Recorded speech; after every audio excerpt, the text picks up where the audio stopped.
எல்லாருமே என்ன இது நீங்க அந்த கட்சிக்கு போயிட்டீங்களா அப்படின்ற மாதிரிலாம் எல்லாருமே சொன்னாங்க. எல்லாத்தையும் அதையெல்லாம் அது பொருட்படுத்தாமல் இன்று ஒரு நல்ல நிலைமையில எங்கள் அண்ணன் அவர்களை நாங்கள் செங்கோட்டையன் அவர்களே மாண்புமிகு முதலமைச்சர் அவர்கள் பார்த்து கொண்டு இருக்கிறார்கள் என்பதை சந்தோஷத்துடன் தெரிவித்துக் கொள்கிறேன். மேலும் மாண்புமிகு பொதுப்பணித்துறை அமைச்சர் ரொம்ப அழகா நான் எதெல்லாம் பேசலாம்னு நினைச்சனோ அதை எல்லாத்தையுமே பேசி முடிச்சிட்டாரு. அவர் என்ன சொன்னார், நீ பேசு அதுக்கப்புறம் நான் பேசுறேன்னு தான் சொன்னாரு. ஆனா எல்லாத்தையும் விலாவாரியா ஒரு 50-60 வருஷத்து கதையை அழகா பேசி எல்லாத்தையுமே முடிச்சிட்டாரு.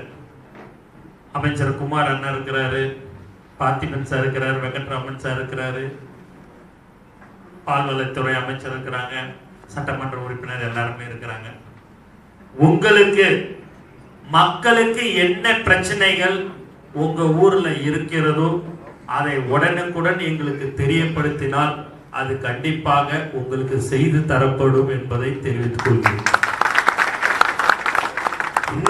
ஒன்னே ஒரு தாழ்மையான கருத்து, மற்ற கட்சி மாதிரிலாம் எங்க கட்சி இல்லை, நம்ம கட்சி இல்லை. எங்க கட்சின்னு நான் சொல்லக்கூடாது, ஏன்னா நம்ம எல்லாருமே ஒண்ணு, நம்ம கட்சி இல்லை. ஏன் அப்படின்னு பாத்தீங்கன்னா கடந்த 30-32 வருடமாக தலைவர் அன்று சூப்பர் ஸ்டாராக வருவார், முதலமைச்சராக வருவார் என்று எந்த ஒரு எதிர்பார்ப்பும் இல்லாமல் அன்னைக்கு சைக்கிள்ல போய் போஸ்டர் ஒட்டி கொடி கட்டி தான் இன்னைக்கு அமைச்சராகவும் சட்டமன்ற உறுப்பினராகவும் இங்கே இருக்கிறார்கள் என்பதை தெரிவித்துக் கொள்கிறேன். மற்றவர்கள் இன்னும் உழைத்துக் கொண்டுதான் இருக்கிறார்கள். எல்லோருக்கும் ஒரு அச்சம் இருக்கிறது. எங்கள் கட்சி நம்மளுடைய கட்சியிலே இருக்குது. புதுசா முன்னாள் அமைச்சர் வருகிறார், முன்னாள் சட்டமன்ற உறுப்பினர் வருகிறார், முன்னாள் பாராளுமன்ற உறுப்பினர் வருகிறார், ஒன்றிய செயலாளர் வருகிறார், நகர செயலாளர் வருகிறார் என்று நம்மளுடைய கட்சியிலே அந்த சில பேருக்கு ஒரு அச்சம் இருக்கலாம். எக்காரணத்தை கொண்டும் யாரையும் கை விட மாட்டார் என்பதுதான் மாண்புமிகு முதலமைச்சருடைய மனசு. அதனால நாங்க யாரையும் ஒருத்தவங்களை கூட இலக்காரமாவோ அவங்க தானே அப்படின்றது ஒரு இதுவா நாங்க நினைக்க மாட்டோம். நான் எல்லாம் உங்களை ஒன்னே ஒன்று கேட்டுக்கிறது, கடந்த 30-32 வருஷமாக நம்மளுடைய கட்சி நிர்வாகிகள் எந்த ஒரு எதிர்பார்ப்பும் இல்லாமல் உழைத்துக் கொண்டிருந்தார்கள், இப்போதும் உழைத்துக் கொண்டிருக்கிறார்கள். அவர்களுடன் நீங்க இணைந்து செயல்பட வேண்டும் என்று நான் உங்களை அன்புடன் கேட்டுக்கொள்கிறேன். அவர்களும் உங்களுடன் இணைந்து செயல்படுவார்கள், அதில் எந்தவித மாற்று இதுவும் கிடையாது. ஏன்னா மற்ற கட்சி தலைவர்களை எல்லாம் கட்சி பார்ப்பார்கள், ஆனால் நம்மளுடைய தலைவர் தளபதியை மட்டும்தான் நேசிக்கக்கூடிய ஒரு தலைவராக எங்களுடைய தொண்டர்கள் பார்த்து கொண்டு இருக்கிறார்கள். ஆகவே நீங்கள் புதுசாக வரும்போது என்னடா இவங்க எல்லாம் வந்துட்டாங்களே நமக்கு ஏதாவது ஆயிடுமான்றது நம்மளுடைய கட்சிக்காரர்கள் கண்டிப்பாக நினைப்பார்கள் தான்.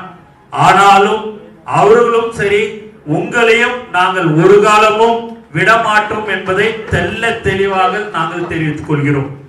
உங்களுக்கு வேற எதுவும் தேவையில்லை, எங்களுக்கு வேண்டியது மரியாதை இருக்க வேண்டும் என்பதுதான் உங்களுக்கு எல்லோருக்கும். அந்த மரியாதை எக்காரணத்தை கொண்டும் கண்டிப்பாக உங்களுக்கு இருக்கும் என்பதிலே நாங்கள் எல்லோரும் உத்தரவாதம் கொடுக்கிறோம். அதனால நம்மளுடைய தமிழக வெற்றி கழகத்துடைய தோழர்களோடு நீங்கள் இணைந்து செயல்பட வேண்டும் என்று நாங்கள் உங்களை அன்புடன் கேட்டுக்கொள்கிறோம். திரும்ப திரும்ப அந்த வார்த்தையை ஏன் நான் பயன்படுத்துறேன் அப்படின்னு சொன்னா, என்னடா இது இவர் வந்துட்டாரு, நம்ம பதவி இருக்குமா இருக்காதான்றது எங்க ஆளுங்களுக்கு.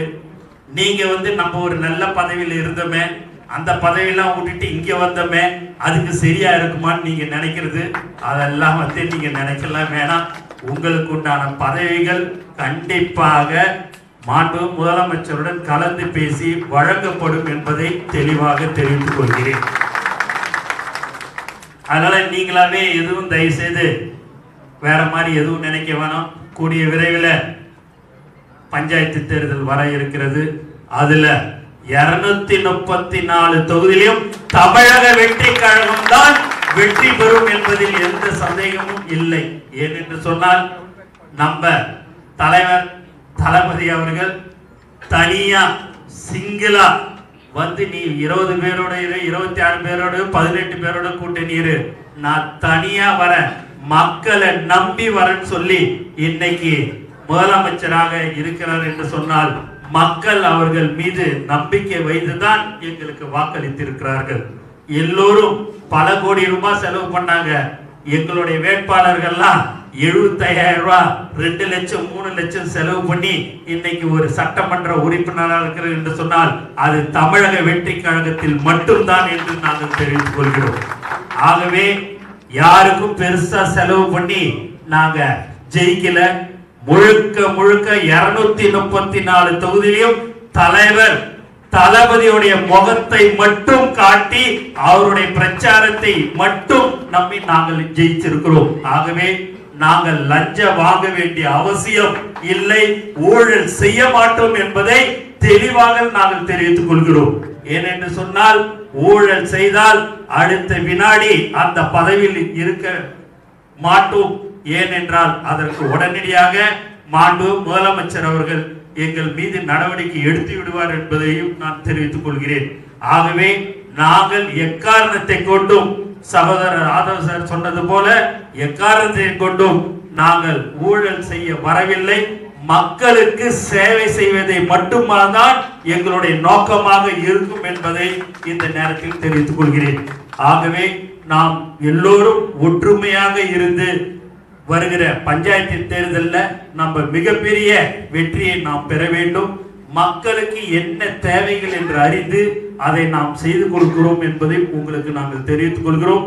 மேலும் முன்னாள் சட்டமன்ற உறுப்பினர்கள், முன்னாள் அமைச்சர்கள் எல்லாருமே இங்க இன்னைக்கு கட்சியில சேர்றாங்க.